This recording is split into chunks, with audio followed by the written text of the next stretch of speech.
teams within 3 games of the top. Don't forget to watch all of our games on the web. The conference slate is free in HD at NECFrontRow.com. We've got NEC Co-Players of the Week. Wagner guard Michael Carey pumped in a career-high 26 points on 11 of 14 shooting to knock off the Mount on the road. He's joined Hey, good afternoon, guys. Santa Claus here. No, actually, KLBELVIN here. Hey, guys. Hello. Oh, man. Gotta go to the barbershop. Hey, what's up, darling? How are you?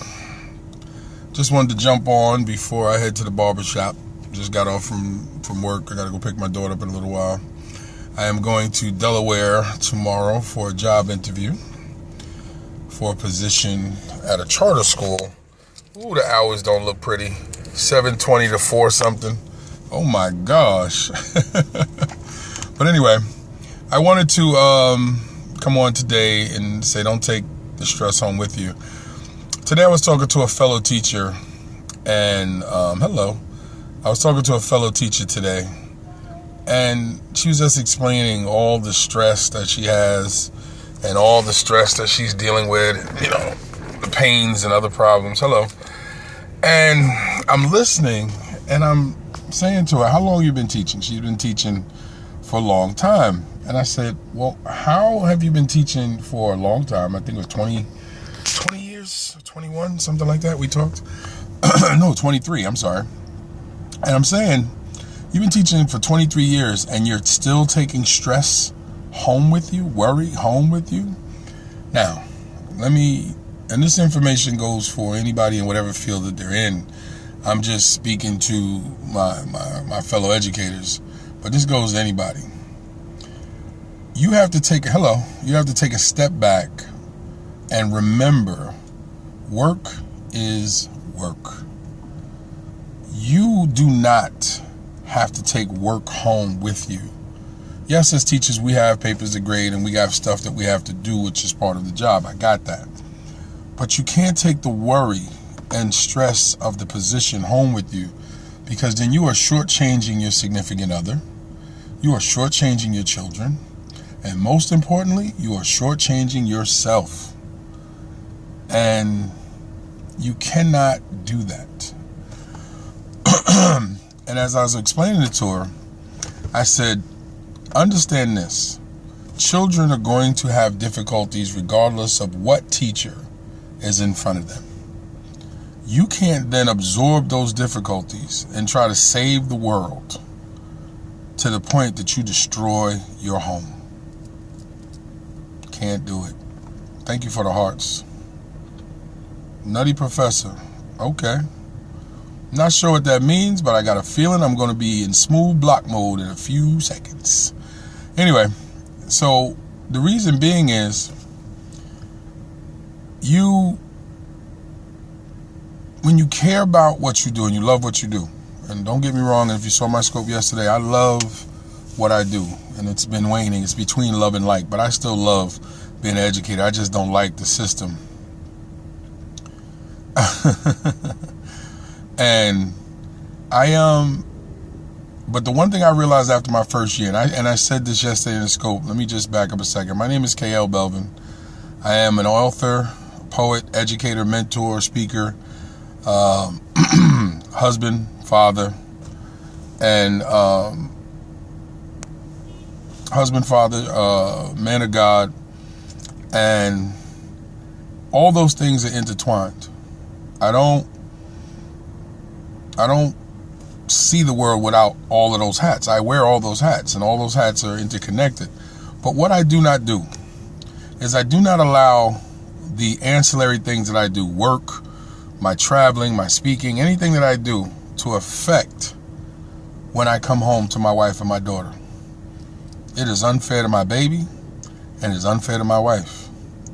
And my first year teaching, I used to finish teaching, and Friday night the week would be done, and Friday afternoon, and I was with the rest of the teachers, and here we are at happy hour, sitting there drinking and speaking about all the situations that went on during the week, and figuring that if we drank enough, we could forget about the pain that we dealt with, knowing that we had to go right back on Monday. I got over that my first year because I wasn't going to turn into no lush and turn into no drunk because of situations that were beyond my control. So what I had to learn very quickly that first summer, the summer of 99, I started teaching with the Board of Ed in 98. Now, I had worked private school before that, but it was nothing compared to public school in Brooklyn. What I realized over that summer, and I had a chance to really step back, these children are going to be who they're going to be. I can only be who I am going to be. And I can only present the information, the knowledge, whatever it is I'm trying to get them to learn and understand in the best light possible. And if I've done that, I've did my job. And when the day is over, it is about my family. Because if you internalize the stress of the job, any job that you're on, if you internalize that stress, it will rework its way back out of you in some form or fashion. And you need to understand that. Whatever you internalize, if it is unhealthy, will find a way back out. And it is going to find a way back out in some other area that's connected directly to you. So you will start to see certain behaviors pop up, show up, that might not have been there before. And you have to say to yourself, is it worth it? Now, when you walk into the school, this was always my logic. When I walk into the school, I'm going hard from the moment I walk in until the moment I walk out. If I'm going out to my car and I see a child that needs assistance, I'm in go mode. Let's go. That child needs assistance. But once I get in my car and once I'm on my way home, that switch is shut off. I'm back in husband mode. I'm back in daddy mode. I'm back in author mode. I'm back in speaker mode. I'm back in whatever. Because I cannot neglect the other things that are connected to who I am because of work. And I'm looking at this teacher and I'm like, and she's having physical issues. And I'm trying to explain to her that you see, this is the return on your investment of negativity. You've invested into all this stress into your being, and it has manifested into legitimate ailments. She's too young to have the problems that she's having, and her doctor said they are due to stress. Stress is controllable. You can't control situations, but you can damn sure control you. You can control you. People always ask me, why do I remain so calm in situations? I can only deal with me. I can assist others. I can help others. I can talk to whatever. But in the end, I can only control me. So you just do not, I don't care what job you have. I don't care what job you have. You do not take the stress home with you. Do you take your work home with you? Yes. If that's part of the job, yes. Do your work. And if it has to be done, but if it doesn't have to be done, don't take it home with you. Do it when you get there. And do not allow a boss, if you are working for someone, to act like your time is their time. And do not allow them to use emotional blackmail to keep you at the job a little longer, make you feel bad when you say no, you can't stay. Listen, if the day ends at 3:15 and my principal is in the middle of a speech, I'll quietly get up like I was in church. I ain't gonna hold no finger up. If y'all don't know what the finger is, well, we can have a whole nother scope on church. But anyway, and I'll just leave. If we're in a meeting, I may say, excuse me, I gotta go. Because you're not going to take my time from me unless I grant it to you. How are you going to just decide you're going to run over and think that that's acceptable? No. And if you want to write me up, you want to maybe even attempt to fire me, that's your choice. You cannot allow work to have such weight in your life that you stop being who you are. Now, you guys that are on, let me shout out Sister Regina Poole. Sister Regina Poole, her scopes are very, very entertaining, as well as you will learn from the sister. And the wonderful sister and myself will be in Detroit, Michigan, June 7th at Wayne State University for the Building Better Relationships Conference. We're going to be bringing our talents, as LeBron said, bringing his talents to South Beach. We are bringing our talents to Wayne State with the hope that we can help heal and restore relationships. Hosted by Brother Otis Bellinger. You need to follow him. Building Better Men. Religious, you have to ask a question. Just because you put a question mark there, that's not a question. Religious, I don't know what that means. In reference to what? But definitely check out Otis Bellinger. buildingbettermen.org. You can shout him out at Otis, O-D-I-S, at buildingbettermen.org. And look to support. Yes, I am a religious man. I am a spiritual religious man. Yes, I am. There's my cross. So folks can see it if they have any questions. But yes, I am a deeply religious man. But I'm not into indoctrinating people. It is what I practice. What you practice, it's up to you. I'm going to love you anyway. Oh, there you go, Brother Otis right there. Just shouted him out. So definitely, greatness in you. Make sure you follow that brother there, Otis Bellinger, as I said. Check out his website. Hey, what's up, Otis? I just gave your website and information. So that's Brother Otis right there, greatness in you. Make sure that you reach out to him, Otis, O-D-I-S, at buildingbettermen.org if you want to sponsor or even give some financial support to the event. Do I believe in love? Yes, I do. God is love. And since God is love, I am a reflection of that love. And then the love that I share with others is a reflection of the God in me. But there's 13 different definitions to love. So you have to explain to me when you say, do I believe in love? Do I believe in all 13? Yes. And if you don't know what the 13 is, check that out and come back to me and let me know. But definitely June 4th at Wayne State University. Sister Regina Poole and myself are going to be there trying to make sure. Oh, block is life too.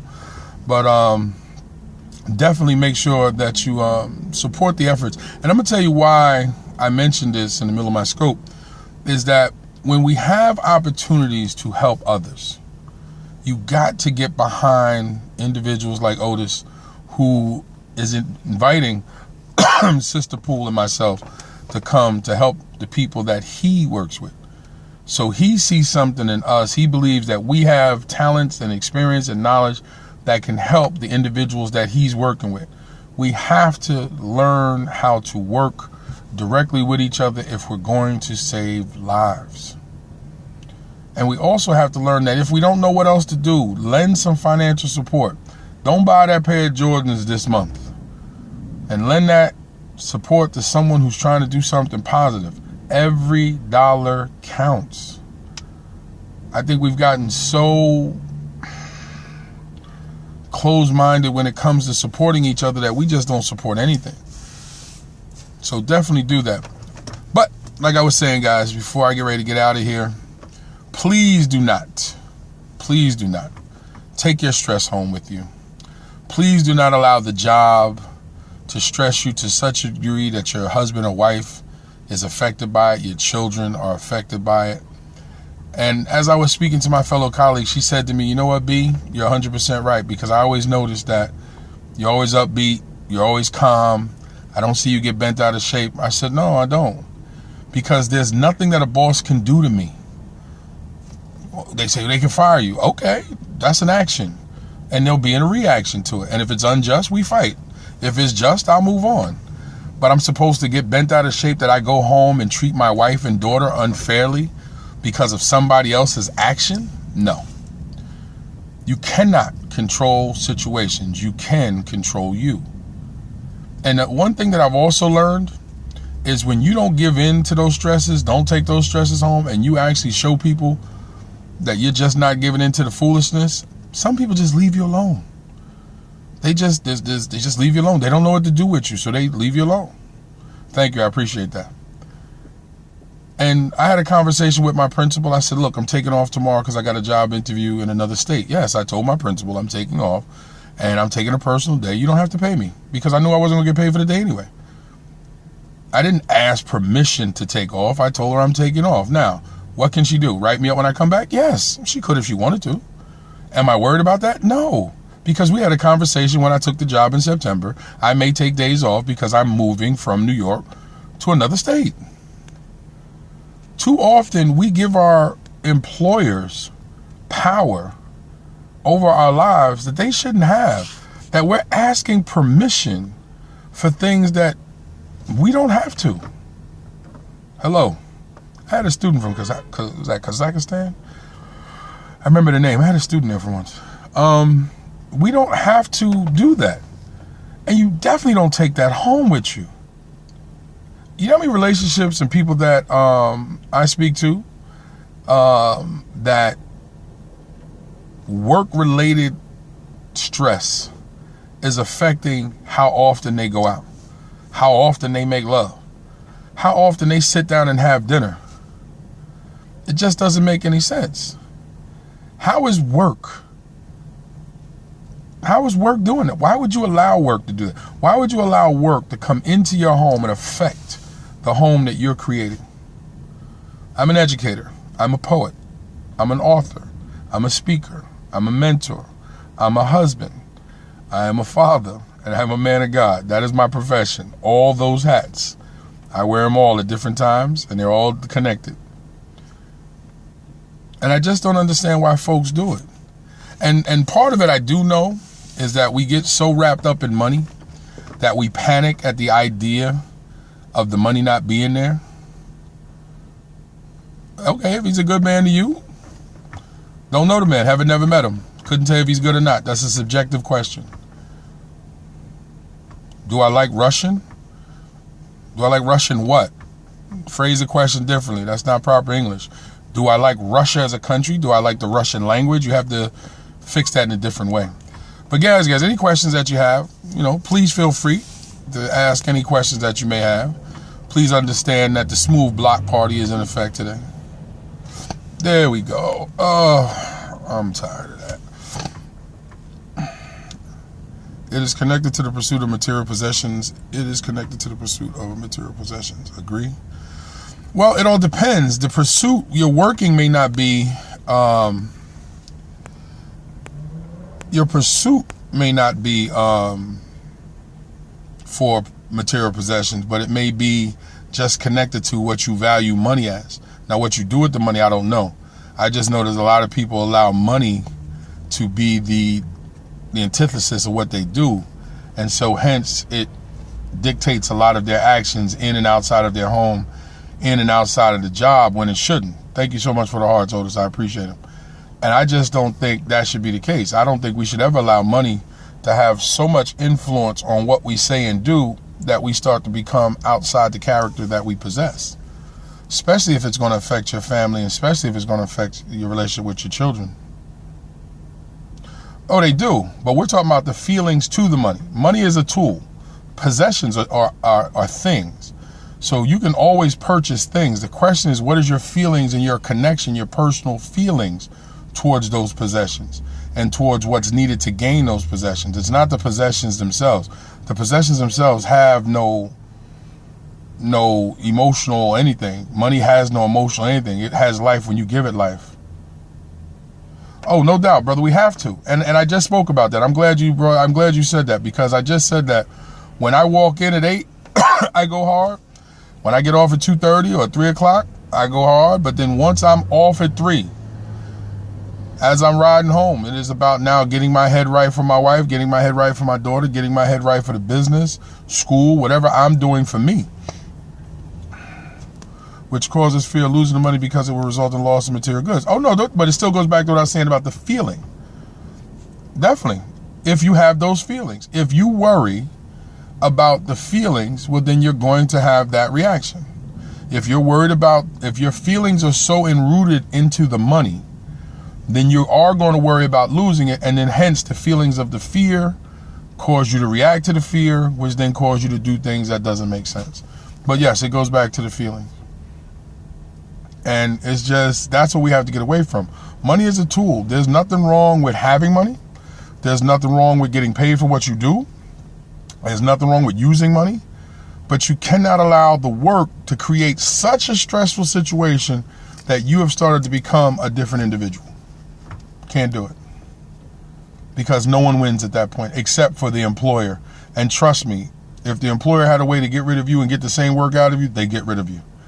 And I don't care what job you're on, once they let you go, 5, 6 months, a year later, yeah, they might talk about you, but life is going to go on. That is another reason why you cannot take work home with you. You cannot stress work to such a degree that you become ill, because work will actually find a way to take back the benefits that you actually need to cure whatever ailment you created. I'm conflicted sometimes because I don't want to end up having work owning. Well, that is a great point. Well, no one can own you unless they kidnapped you or you gave them possession of you. Even as slaves, some slaves refused to allow the slave mentality to creep in, so hence they kept running away. So it was just, this is the position that I'm in, but they wouldn't allow their heart and minds to give into that. And that's what you have to do, is that work won't own you as long as you understand why you're working. If you're working to get a paycheck to take care of you and your family, fine. You just can't allow the work to make you become somebody different so that your significant other and children, if you have them, pay a price for the person that's working. Then that would be completely unfair. And it would be damaging to everyone around you, and you don't want to do that. And you don't have to worry.